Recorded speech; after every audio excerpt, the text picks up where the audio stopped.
Olá, sejam todos bem-vindos ao Tribecast, nosso bate-papo quinzenal sobre esportes e negócios. Hoje, eu, Henrique Carpigiani, sócio fundador da Tribe Team e host aqui do Tribecast, estou com o Ronaldo Queiroz.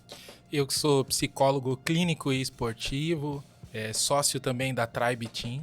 E hoje a gente recebe a Carla Arnoni, especialista em dor crônica. Isso, sou uma especialista em dor crônica e formada em educação física. Sou uma educadora física que trabalha com planejamento de exercícios para dor e lesão crônica. Gente, super obrigado por terem aceitado estar aqui comigo hoje. E vamos desenrolar um bate-papo bem legal aí, bem descontraído, a respeito de um tema muito sério, que é dor crônica, cara. Dor crônica é um negócio que pesa e pega bastante. E o que é legal de estar, na minha experiência toda, a primeira vez conversando com uma educadora física que trabalha com dor crônica. Carla, como que surgiu isso? Como que você foi parar nisso? E como que isso é aplicado no seu dia a dia? Eu já saí da faculdade com a ideia de trabalhar com exercício adaptado. Só que o exercício adaptado ele tem 1 milhão de vertentes, né? Você pode trabalhar tanto com a cardiologia, endocrinologia, enfim, você tem várias linhas. E eu fui para ortopedia. E a partir da ortopedia é que eu comecei a me aprofundar nos quadros de lesão crônica, inicialmente, e a dor crônica inespecífica, tão manejada por todos nós, na verdade, né? Para dar esse conforto também emocional para esse paciente que tem dor quase todos os dias ou dor muito frequente, né? Legal. Então hoje é isso, eu recebo no estúdio os pacientes que buscam esse suporte. Eles precisam fortalecer para reduzir o padrão de desconforto, que seja mecanicamente, que seja pela parte fisiológica do benefício, mas eles precisam disso de uma forma organizada, bem planejada e adaptada à sensação de sobrecarga e compensação que eles têm, né? Legal, legal. Não à toa eu convidei o Ronaldão para vir aqui, Isso. porque ele trabalhou bastante tempo com reabilitação. E aí acho que ele tem bastante a contribuir também. Você chegou a trabalhar com dor crônica? Trabalhei e conversei muito com os fisioterapeutas, né, no processo de reabilitação. E eu já vou numa perguntinha aqui, já falando de mim, já para começar. Eu tenho uma dor crônica aqui no quadril. E aí, cara, qual que é a dica? Já virou consulta. Já. Qual que é a dica inicial que você pode, sem avaliar o caso, né? Acho que para quem está nos ouvindo, quais são os pontos aí? Eu acho que a dica inicial numa situação como essa, primeiro seria realmente a avaliação. Você falou tudo, né? É difícil a gente falar muito bem de um caso sem avaliar muito bem também. Porque a dor frequente, ela tem uma característica muito própria quando você observa a sobrecarga e compensação desses músculos que envolvem essa articulação que dói. Então, a chance de você ter um desconforto advindo mais da sobrecarga do que da lesão propriamente dita, ou seja, às vezes você tem uma lesão de cartilagem, por exemplo, articular, a dor ela não vir exatamente da lesão, mas sim de toda a compensação que aquela instabilidade está gerando em volta dessa articulação é muito grande. Então, a gente precisa avaliar para ver quem que a gente precisa soltar, quem que a gente precisa fortalecer para gerar equilíbrio novamente e você parar de ter dor e melhorar a sua função no dia a dia também, né? Então, acho que a dica inicial seria essa. Você entender que existem compensações na região que vão precisar ser trabalhadas de uma forma aí coordenada, fortalecendo e soltando a musculatura mais tensa. Então, mas aí, desculpa a ignorância até, mas eu sempre achei que compensação se acabava prejudicando outra região, não aquela necessariamente que possui algum tipo de lesão, algum tipo de alguma coisa. Como que funciona isso? É isso mesmo que você está falando ou isso não? Mesmo. É isso mesmo. Então, você imagina assim, um joelho com artrose, por exemplo. Uhum. A gente tem um ponto estrutural de estabilidade dessa articulação, composto ali pelo menisco, pelos ligamentos, pela cartilagem, né, articular. Aquilo ali garante uma estabilidade estrutural daquela articulação enquanto a pessoa se movimenta no dia a dia. Em paralelo a isso, eu tenho os músculos que envolvem essa articulação, que também são, em conjunto, um pilar de estabilidade funcional, que a gente chama. Se falta em estabilidade estrutural, ou seja, se eu tenho uma lesão ligamentar, ou se eu tenho uma lesão de cartilagem, ou se eu tenho uma lesão de menisco, falta estrutura para a estabilidade articular, eu sou mais dependente da parte funcional, sim. Exatamente. Tá. E esse jogo, ele precisa estar muito bem equilibrado, porque se eu não tenho uma função muscular que dê conta dessa necessidade, eu acabo gerando compensação, como você falou. Então, músculos que estão mais preparados e mais ativos, eles começam a tentar dar conta dos que não estão, né? Então, numa lesão de joelho, por exemplo, ou mesmo de quadril, a gente tem uma proporção grande de pessoas com fraqueza de glúteo médio, por exemplo. Tá. Quem que entra no lugar desse glúteo médio? Porque o seu movimento ele vai sair. A proposta é caminhar. Como eu vou caminhar? O cérebro vai caminhar por você para andar com o que ele tem nas mãos, né? Então, eu tenho o meu tensor da face lata nas mãos, então eu vou sobrecarregar... Peraí, você tem o quê? Desculpa. O tensor da face lata, que é um isso? músculo ajudante ali, né? Super participativo no momento da abdução do quadril, por exemplo, junto com o glúteo médio. Tá. Se o glúteo médio... Imagina um time. Uma grande equipe, né? Então, são 11 jogadores no futebol, né? Sim. Me corrige se eu tiver... Não, é isso. 11 titulares, um é o goleiro. Começou bem. São 11 jogadores, você vê, né? Começou bem, São 11 segue. jogadores. Imagina Continue.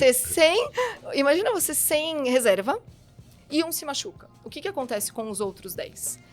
Eles se sobrecarregam tentando chegar àquela proposta final, que é ganhar o Na jogo. real, não precisa nem se machucar. Um arrombado é expulso, né? Vamos colocar dessa forma. Exatamente, né? Aí Já Exatamente, prejudicou o time inteiro. Tá. Que, assim, a gente tá falando do futebol, né? Que não é um esporte também muito... que investe muito na parte emocional dos atletas, então isso é bem possível de acontecer. Exato. Então, é justamente isso. Então, você tem uma sobrecarga de músculos compensadores, que a gente chama. Tá. Que vão trabalhar no lugar daqueles que não estão funcionando adequadamente. No seu caso, por exemplo, dor no quadril. O que pode acontecer? A dor, ela é inibitória, né? Uhum. Então, eu já parto do princípio que o glúteo médio, que é o grande estabilizador do quadril, os rotadores externos ali, eles devem estar mais inativos. Porque com tanta dor frequente, a chance deles estarem funcionando bem é muito pequena. acertou na mosca. E aí você tem sobrecargas e compensações envolvendo aí. Aí eu já não sei mais de onde vem a dor, né? Será que a dor vem do quadril mesmo ou vem de tudo isso que está acontecendo ali? Ou será que vem de uma resistência do indivíduo em fazer um exercício de ativação dos glúteos, por exemplo? Também, né? Ah. Mas é importante, tem uma coisa bem importante aqui a gente ressaltar, que é uma lógica aí na dor que acho que todo mundo consegue entender. O seu padrão muda, né? A estratégia corporal desse indivíduo muda. Tá. Então, se ele tem dor frequente e se aquele cérebro já entendeu que funcionar de outra forma é melhor para ele, gera menos desconforto, né? É mais funcional, aquele padrão muda. Então, a chance de eu passar um exercício para ele sem uma observação ou uma educação ao movimento, uma consciência corporal, e eu achar que eu tô atingindo o glúteo e ele tá usando os compensadores também, sim, sim. é grande. Tá. Porque se não fosse assim, no dia a dia mesmo ele usaria, Entendi. entendeu? Entendi. Então, na você realidade, muda o um difícil é tirar da padrão. zona de conforto. O difícil é você sair daquele ciclo de compensatório, exatamente. E aí é muito trabalho de consciência corporal e de educação à dor, como a gente falou, né? Sim. Porque isso é bem oscilatório, assim. Carla, eu até vejo assim, na academia, por experiência própria e por acompanhar também, muitas vezes a pessoa sente uma dor ou tem uma dor, aí a instrução então não faz o movimento, né? Então deixa, leva um tempo, espera recuperar. Mas sempre tem essa coisa de a pessoa não fazer, né? E eu acredito que não seja bem assim. Tem outros fatores que a gente precisa avaliar também. A gente tem que sempre pensar que esse corpo está exposto a uma demanda física, né? Uhum. Normalmente, nos quadros crônicos, a demanda ela é mandatória. Então, eu tenho uma melhora muito grande no meu paciente tratando uma dor no quadril, por exemplo. Tá indo tudo bem. Se eu incluo uma natação na semana, eu mudo a demanda. Então, essa articulação pode ficar mais exposta, porque lembra, ela tem toda uma relação de sobrecarga e compensação. Se eu fadigo mais aquele grupo muscular, esse paciente pode sentir dor e tá tudo bem. A gente reduz, ajusta e vai ficar tudo bem. Na musculação é a mesma coisa. O instrutor, ele precisa saber manejar isso, né? Então, se você está num exercício, por exemplo, no leg press, que é um exercício muito comum na academia, e você sente um desconforto no joelho, isso não significa que você se machucou. Só que para aquele momento, para aquela demanda oferecida em termos de carga, amplitude de movimento, velocidade, o seu corpo não estava pronto. Tá. E ele apita realmente, né? Sim, Ele diz, sim, olha, daqui eu não consigo passar. E qual é a nossa função como profissional? É ajustar dentro das variáveis biomecânicas, velocidade, amplitude, carga, e ver o que acontece. Porque aí eu chego a uma conclusão. Esse corpo, ele dá conta disso. ou não. Esse corpo não está dando conta de nada. A demanda que ele está dando conta é muito baixa. Eu preciso observar melhor e ver se realmente não tem algo a se preocupar. Mas isso precisa ser chamado pro instrutor, né? O educador, ele precisa realmente ter essa segurança de manejar essa situação de dor, porque ela pode acontecer. Se seu paciente, seu aluno, né, nesse caso, ele faz todos os treinos, o leg press com 50 quilos. Naquele dia sentiu o joelho. Qual é a chance dele ter se machucado? É minúscula. Ele não saltou, ele não caiu, ele não fez um entorse. É minúscula. Pode ser que ele não tenha dormido bem, ele esteja mais fadigado, mais exposto emocionalmente, né? A gente até estava falando sobre isso. Até a exposição emocional, ela traz esse volume, né? Ela gradua essa dor de uma forma diferente, sabe? São variáveis que precisam estar ali no planejamento. São muitas variáveis. E aí, da onde vêm essas pessoas, ou como que elas têm chegado a você? É indicação? É de conhecimento do trabalho? É de diagnóstico? Da onde que vem essa... Eu poderia dizer que parte deles vem dos médicos, dos profissionais que já me conhecem indicam, né? Tá. Tem indicação de paciente para paciente. Mas, normalmente, eles vêm porque eles... entenderam o trabalho de alguma forma, ou pelo Instagram do estúdio, né? Ou por indicação do Instagram, e olham aquilo como uma solução, digamos, né? Porque já chegam muito frustrados. Então, uma característica muito clara, assim, dos meus pacientes, eles já percorreram um longo caminho, até buscando um conforto, né, um entendimento daquela dor. E, normalmente, as questões são as mesmas. Nossa, eu achei que eu ia ficar assim para sempre. Eu achei que eu não ia mais conseguir viajar. E são coisas tão simples, sabe? Que eles trazem. Puxa, eu achei que eu não ia mais pegar meu neto no colo. E aí que você cai na real, né? Do quanto é uma responsabilidade nossa trabalhar com esse público. Porque é muito importante para a vida deles, né? Essa melhora, né? Estatisticamente, isso eu nem sei, nem pesquisei também, mas tem uma estatística de quantas pessoas sofrem de dor crônica. De problemas crônicos, alguma coisa que você... Tem uma estimativa mundial de 40% a 50% das pessoas. A gente tem a expectativa do mundo de 40% a 50% das pessoas passam por essa experiência do desconforto crônico ou da lesão crônica. Cada um na sua intensidade ou característica, né? Porque, na verdade, quando você pega esses dados, né? Esses dados, eles são super... Você precisa analisar muito bem como é que eles foram coletados. Mas, juntando tudo... Todos os tipos de experiência na dor crônica, né? Neuropática, neurociplástica, enfim, tem vários tipos. A gente pode chegar a 50%. Então, a gente tá falando aí de uma estimativa maior do que a depressão, hein? Primeira vez que eu ouço isso, hein, Ronaldão? Mas a relação é muito próxima, né? Sim. Então, em algum momento, talvez a gente chegue nisso no mesmo número. Na depressão. Também até uma curiosidade, queria saber de você, cara, porque com essa experiência sua, né, de muito tempo trabalhando com dor crônica, e o que eu vejo quando eu vou falar com os profissionais, nas aulas que eu dou, principalmente para fisioterapia, né? Na questão do lidar com o paciente, que tem muitas vezes uma característica mais queixosa, mais de reclamar, e às vezes até mais depressiva, dependendo de cada caso, né? Como é que é para você lidar com isso? O que você pode falar com a sua experiência? Isso é um detalhe bem, bem bacana, né? É um paciente bem específico. Principalmente quando ele chega no estúdio, que ele já chega frustrado. Então, eu acho que o ponto crucial ali, a cereja do bolo nessa abordagem, é a educação ao processo. Ele entendeu o porquê oscila. Ele entendeu o porquê que essa dor pode voltar. Ele entender esse mecanismo de demanda. Assim, eu acho que eu digo para eles que o melhor que eu posso deixar para os pacientes é essa consciência, essa informação da demanda. O quadro crônico, ele é dependente da exigência física.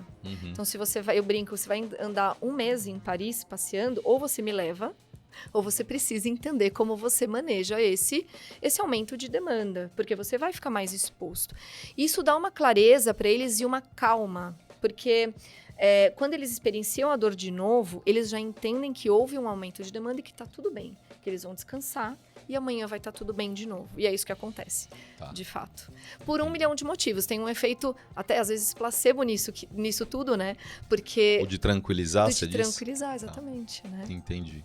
Que eu não sei se eu Entendi. poderia chamar de placebo, porque eu Não, acredito não que é tem placebo, vários... porque se você, tipo, tranquiliza, você indiretamente está treinando um relaxamento. Isso, E isso facilita, inclusive, no processo de recuperação exatamente. para o dia seguinte. Aham. É diferente de, por exemplo, uma pessoa sair de uma sessão de exercício com você completamente tensa e ter que voltar no dia seguinte. Uhum, Ela não vai sim. se recuperar a tempo. Então, o fato de você tranquilizar, sim, não é placebo.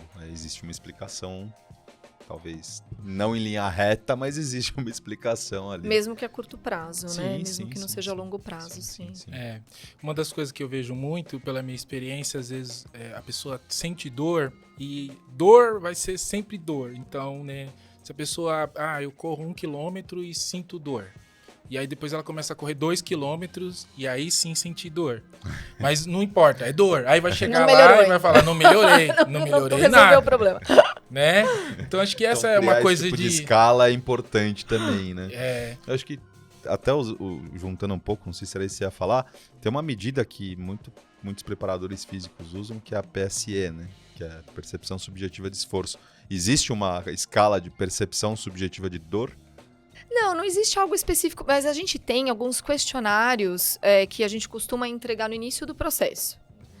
Porque dessa forma, claro que isso norteia um pouco a gente, mas para mim serve muito menos para me nortear, mas muito mais também para o próprio cliente Não, sim, ver a pra sua ele, própria né? evolução, exatamente. Exato. Então sim, dessa forma sim, eu costumo usar o 0 a 10, porque sempre funciona, mas é característica de paciente. É característica. Tem um paciente que percebe a sua evolução semanal e ele entende isso como um processo, e tem paciente que é mais imediatista. Então, ele entende que ele já deveria estar treinando muito pesado, né? Então, isso não me... Então, é muito característica, porque é a experiência de vida de cada um também, né? Sim. Como ele experiencia essa dor e de onde essa dor veio, né? Então, é muito característica de cada um. Mas é isso mesmo, vai aumentando o volume, ele vai ficando cada vez melhor. A demanda para gerar dor nele vai ficando cada vez maior. Entendi. Entendeu? Entendi. Então eu sou capaz de cada vez mais demanda, eu vou ficando cada vez mais capaz. Mas chega numa demanda altíssima, vou atravessar o Canal da Mancha, eu sinto. Sim. mas Entendeu? mas é Eu aquela... não tenho dor crônica, É. mas acho que eu sentiria Exatamente. também. Você Então, chegou no ponto, exatamente. Eu diria isso. que é assim, como no relacionamento, o óbvio precisa ser dito. Então, se a Isso. pessoa tá melhorando, tem que ressaltar, descrever, para a pessoa ir percebendo isso, para na hora que tiver algum problema, alguma recaída ou voltar a sentir dor, ela saber que faz parte do processo, né? Então, Exatamente. tem que dar orientação. Eu costumo usar alguns testes básicos que eles me trazem, né? Então, na primeira sessão, normalmente, eu pergunto isso: como que você testa a sua dor? Quais momentos você sente? Então, eu sempre me testo ali se eu vou conseguir levantar da cadeira sem apoiar, né? Enfim, e aí eu vou usando esses testes no dia a dia, os próprios testes funcionais que eles usam intuitivamente em casa, para ir trazendo o conhecimento. Então, olha, você não consegue levantar da cadeira hoje sem a mão, mas se a cadeira for um pouco mais alta, olha como você consegue. Nossa, mas por quê? Porque é uma relação de demanda. Quanto mais baixa for a cadeira, maior exigência física. Para isso, você ainda não está pronto. Mas para uma cadeira mais alta, sim. Então, a gente vai chegar lá. Realmente, eu acho que é isso. Eu acho que passa muito pelo acolhimento e pelo entendimento do processo mesmo, né? Sim. Acho que até indo por esse caminho, assim, teria alguma história, Carla, assim, de uma coisa mais emocional, né? Que nem você falou, às vezes é pegar o neto no colo, alguma coisa nessa linha. Tem alguma história ou algo desse tipo que você teve na sua carreira para contar? Olha, eu tive ano passado, janeiro do ano passado, eu recebi uma paciente, uma artrose de joelho. Ela tem uma situação muito específica de vida, ela tem um filho em coma, uma situação bem específica de vida. Então, já tem uma modulação de dor muito diferente, né? E, por incrível que pareça, a única queixa dela era a dor no joelho. Que, vamos considerar, né, que, enfim... E ela estava pensando em largar o trabalho, porque ela estava com muita dor. Então, ela não conseguia sair para almoçar, caminhando, enfim. E foi bem bacana, porque era uma paciente que nunca engajou em nenhum processo de tratamento. E a gente conseguiu fazer um trabalho de 1 ano. Hoje ela já migrou, ela já está no Pilates. Legal. Olha. E ela tem escapes de dor, ela tem oscilações, porque isso depende também do tempo que ela ficou. com esse desconforto, com essa lesão sem tratar, né? Mas ela já compreendeu o processo e ela teve uma melhora muito significativa, não pensou mais em largar o trabalho, já caminha sem dor, enfim. Então esse foi um caso que me pegou bastante, até pela história de vida, porque eu sei o quanto isso influencia no engajamento desse paciente, né? Tá. O quanto se retroalimenta também, né? Porque se você tem, tipo assim, uma estrutura fantástica, maravilhosa, talvez você não dê tanta vazão a esta dor que você sente. Uma vez que você já, tipo, olha em volta e fala, meu, deixa eu me apegar à dor aqui que é o que eu tenho aqui pra em hoje. volta não vai rolar, não. Então, melhor assim. Né? Melhor eu ficar concentrado aqui na minha dor, no fator limitante, do então, que pois fatores externos. Né? Então, e aí eu até questiono se também realmente não era melhor, né? Porque é uma esquiva adaptativa. É uma esquiva adaptativa. Tipo, você, de fato, olha em volta, não tem o que fazer, porque foge do seu controle. Várias coisas ruins acontecendo, o que tá dentro do meu controle? É a minha dor. Então, tipo, vira uma esquiva adaptativa. Você sabe que eu tenho um outro paciente, agora lembrando, né, que teve uma questão pós-operatória. Ele fez uma cirurgia de LCA, que é super simples, ligamento cruzado anterior do joelho e tal. Ele teve uma questão no pós-operatório, enfim, e ele teve uma ruptura daquele tendão que foi reinserido ali e tal, e enfim. E ele faz várias compensações de estratégia motora para compensar aquela falta, porque aquele músculo ficou inutilizável, né? Então, e é o que eu falo para ele, essas suas compensações, elas me são favoráveis. As compensações que eu tento e sobrecargas que eu tento tirar em outros pacientes, no caso dele, eu incentivo, porque é o que a gente tem. Não tem o que fazer. Não vai voltar. Então, eu prefiro que ele se movimente bem, de uma forma estável, dessa forma que ele, né, dentro da realidade que a gente tem, entendeu? Entendi. E, Carla, me diz um negócio. Primeiro, duas coisas, na real. Por que é tão raro a gente encontrar um educador físico que trabalha com dor crônica? O mais comum que a gente vê, a gente até estava conversando sobre isso lá fora, é ver o fisioterapeuta atuando. E aí, já juntando, existe um mercado carente de um educador físico voltado para isso? Então, já são duas perguntas em uma aqui, porque são duas curiosidades. Duas coisas. Basicamente, eu acredito, né, que a coisa comece pelo fato de a gente não ter esse tema. A gente estuda dor crônica, mas de uma forma muito superficial na universidade, né, na Faculdade de Educação Física, e não tem ortopedia. Então, já começa daí. Então, o mecanismo da lesão, que seria essa ponta das estruturas e da estabilidade estrutural e funcional, enfim, a gente não tem. Então, eu acho que ele já não é estimulado a estudar, né? E sim, existe um gap aí. Por quê? Para você, o fisioterapeuta ele vai fazer um trabalho maravilhoso, como a gente estava falando, né? Na parte inicial do planejamento. Porque ele vai reduzir desconforto, ele vai reduzir processo inflamatório, né? Mas tudo isso vem pela sobrecarga. Então, depois, para você oferecer um resultado consistente para o seu cliente, você precisa dar continuidade a isso e trabalhar todas essas questões mecânicas dele, né? Então, da físio, teoricamente, ele sai para o fortalecimento, mas ele vai para o fortalecimento na academia que nem sempre maneja a dor. Então, fica um gap realmente no meio. Porque para você oferecer esse resultado para o paciente, você precisa planejar exercício, periodizar o treino, trabalhar em cima de um processo pedagógico de aprendizagem motora, isso quem faz é o educador. O físio, ele para ali na ativação muscular inicial.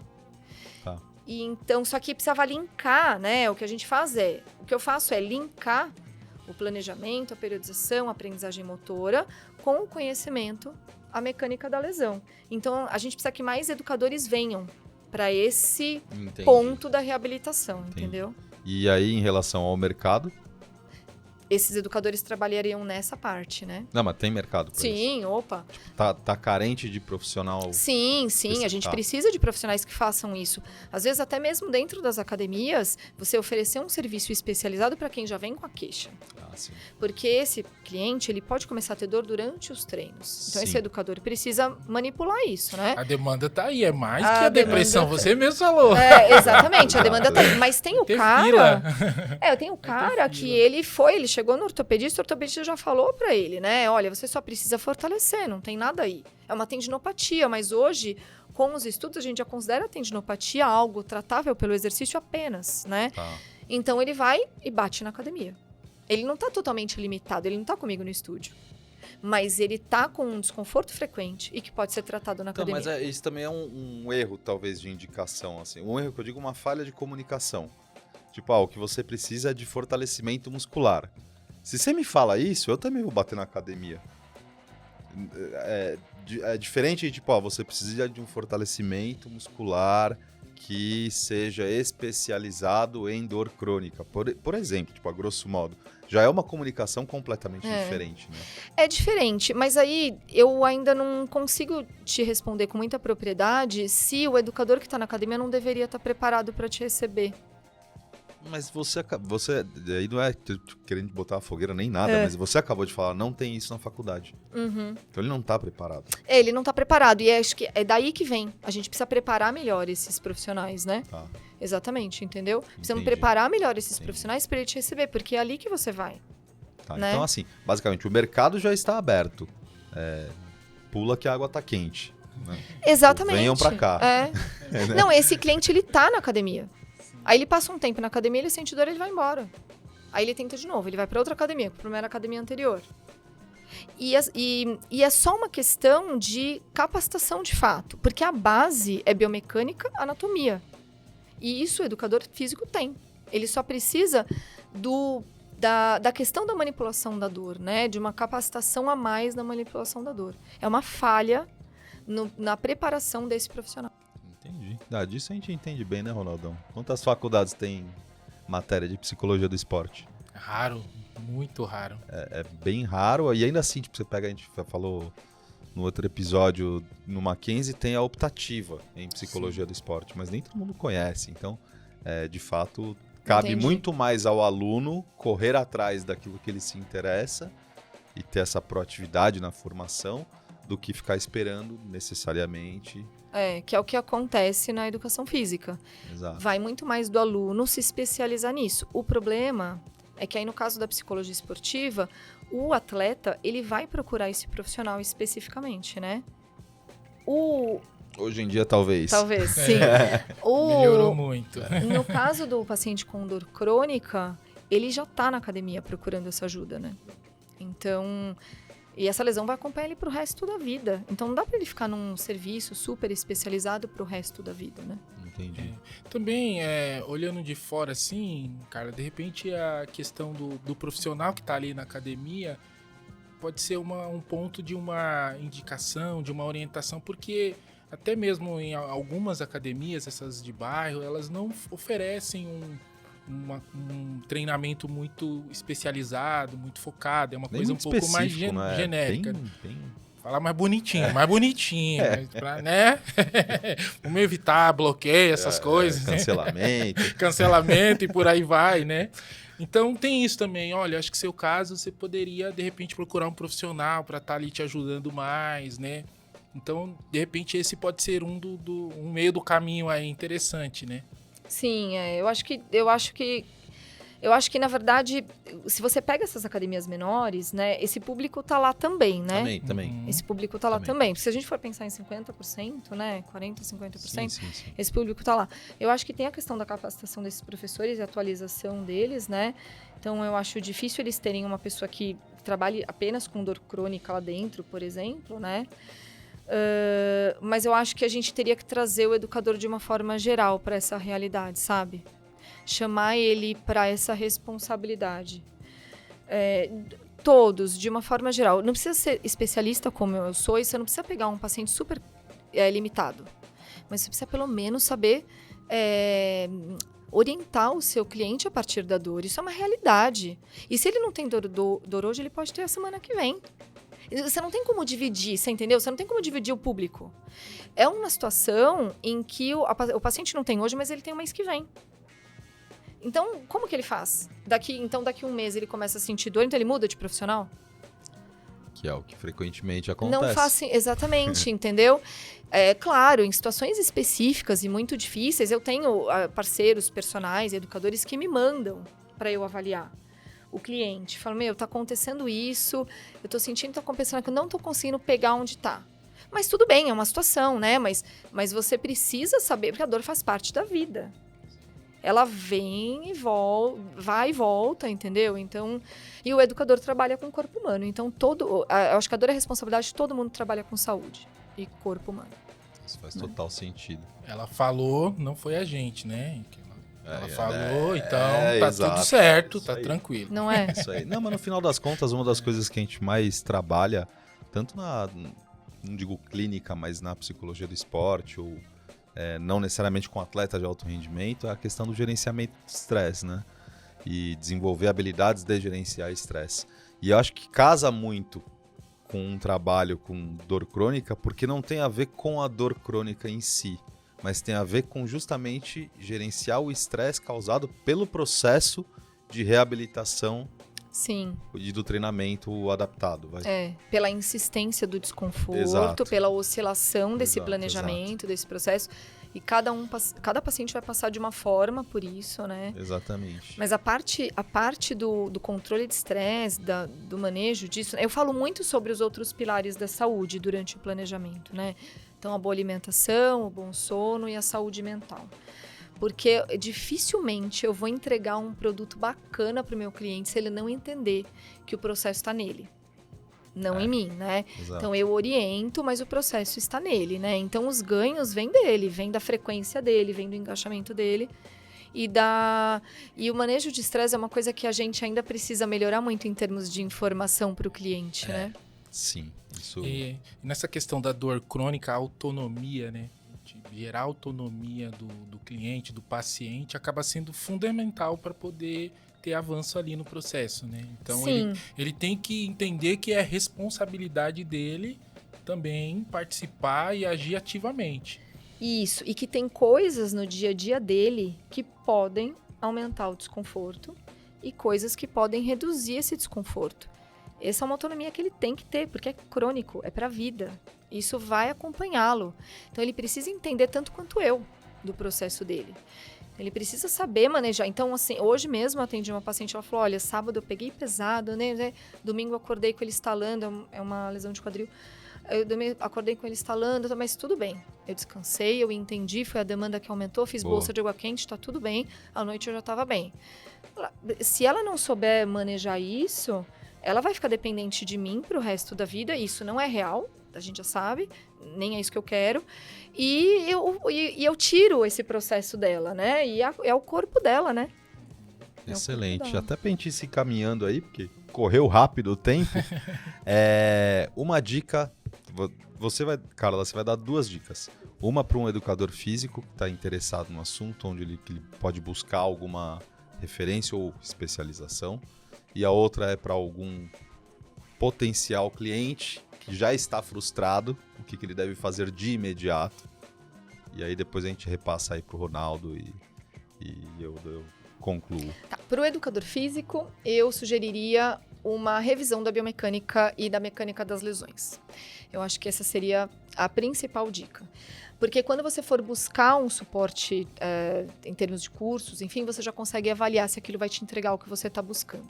Então, a base é voltar um pouquinho na biomecânica para você relembrar alguns conceitos e estudar a mecânica das principais lesões crônicas. Para o paciente que está frustrado já e que está buscando, eu acho que a primeira dica é você compreender que existe uma luz no fim do túnel, né? E que existe uma relação de demanda do seu dia a dia com a sua dor.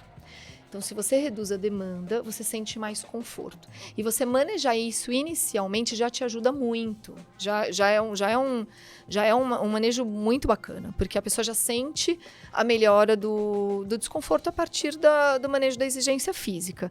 E a partir daí, sim, buscar um fortalecimento adequado e adaptado, né, e bem planejado para o quadro de dor. Show. Você, Ronaldão, que dica você daria para facilitar esse processo? A dica principal é o que a gente conversou agora no final, que é a autonomia. Você ser responsável pela sua melhora, né? Eu já tive situação com pacientes que às vezes eles falavam assim, o paciente falava assim, né? Eu não vou para academia porque lá é chato, lá é ruim. A partir do momento que ela começou a ter autonomia da vida, começou a cuidar de outras coisas, ela foi para a mesma academia. Então, acho que a questão é você ter autonomia e se responsabilizar e buscar em si as suas principais características, habilidades para poder as coisas funcionarem. Show?